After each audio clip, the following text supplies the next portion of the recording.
کیجیے ہر بات پر صبر و شکر، کیونکہ بہت حسین ہے خدا پر یقین کا سفر۔ جو نصیب میں نہیں وہ ہاتھ میں آ کر بھی چلا جاتا ہے، جو نصیب میں ہو وہی ملتا ہے۔ جن کے ساتھ زندگی گزارنی ہو ان میں نقص نہیں تلاش کیے جاتے۔ قدرت کا ایک بہترین انوکھا حصول ہے، جب آپ کسی کی جڑیں کاٹتے ہیں تو آپ کے اپنے درخت پہ پھل لگنا بند ہو جاتے ہیں۔ زندگی سفر ہے، مگر اکثر لوگ زندگی کو منزل سمجھ لیتے ہیں۔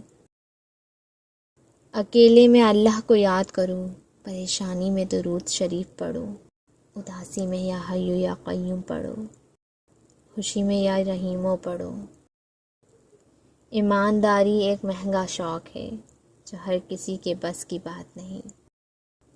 کمال کی بات ہے نا، اللہ ایک ہے مگر وہ ہر ایک کا ہے۔ سبحان اللہ۔